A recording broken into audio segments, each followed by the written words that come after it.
इस देश में एक सर्वोच्च अदालत है। कभी कभी हम लोग को अनुभूति होता है, खासतौर पर प्रदेश नंबर 2 के सरकार को, सरकार तो नहीं कहे जनता को, कि ये क्या कहें इसको। लोकतंत्रवादी हूँ, रटते रटते ये 54-55 वर्ष का उम्र हो गया कि कार्यपालिका, व्यवस्थापिका, न्यायपालिका, स्वतंत्र न्यायपालिका ये सब होना चाहिए, राज्य के अंग हैं, ये हैं वो हैं। लेकिन इस देश के न्यायपालिका कभी भी इस प्रदेश के और हमारे जैसे इस भूमि के हितैषी नहीं रहा। इसका दर्जनों उदाहरण है। इससे पहले कि सरकार ने नागरिकता का ऑर्डिनेंस लाया और सुप्रीम कोर्ट में मुद्दा पड़ा, सभी अध्यादेश को जीवित रखते हुए खाली एक नागरिकता के अध्यादेश को खारिज कर दिया। एक ही सरकार द्वारा कई अध्यादेश पर जब मुद्दा चला प्रदेश के केंद्रीय सर्वोच्च अदालत में, सभी अध्यादेश के बारे में कुछ नहीं बोला और नागरिकता संबंधी जो अध्यादेश था केपी ओली जी ने लाया था उसको खारिज कर दिया। हमारे नेताओं ने, यहाँ भी जो मधेश के भी नेता थे, बड़ी गंभीरता से, बहुत ही बौद्धिकता से बोला कि अब ये नागरिकता का जो विधेयक है, जो ऑर्डिनेंस नहीं, अध्यादेश से नहीं, अब इसको हमको कानून बना कर लेकर लाएंगे।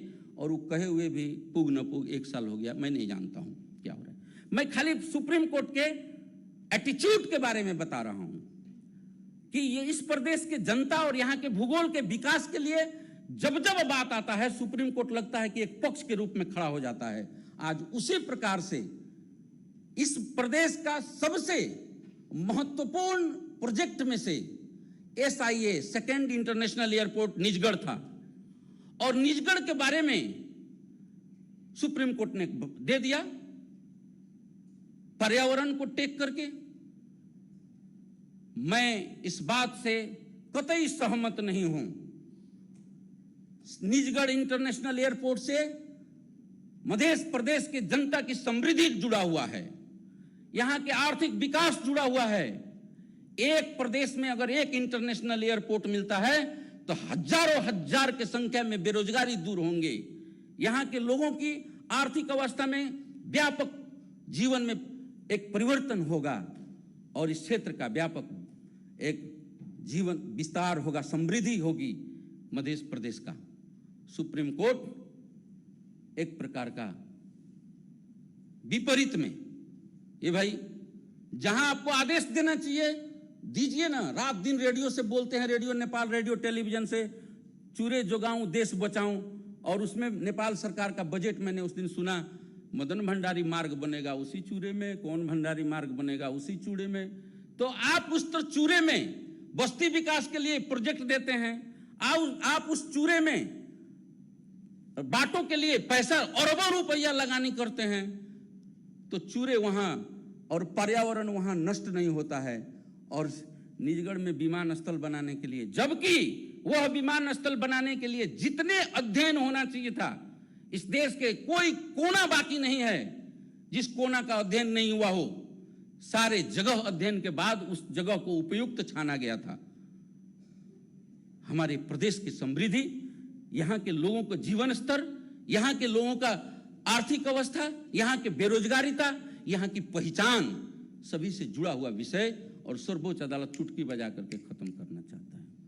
मैं सम्मानित सदन के समक्ष यह बात रखना चाहता हूं, यह बात पहले भी उठ चुका है कि हम लोग फिर संकल्प प्रस्ताव या विशेष महत्व का प्रस्ताव या ऐसा कुछ भी प्रस्ताव पारित करें कि हम लोग किसी भी सूरत में यह प्रदेश, इस प्रदेश में निजगढ़ में जो SIA, सेकेंड इंटरनेशनल एयरपोर्ट अथवा निजगढ़ विमानस्थल, अंतर्राष्ट्रीय विमानस्थल हम लोग बनाना चाहते हैं, बनना चाहिए, और इसके लिए हम मांग करते हैं। ऐसी व्यवस्था है। चूरे का बात मैंने कहा कि एक और हम एक बात कहते हैं, दूसरी ओर हम तीसरी बात कहते हैं। हुला की सड़क केंद्र के बजट में है, मैं चर्चा खाली कर रहा हूं।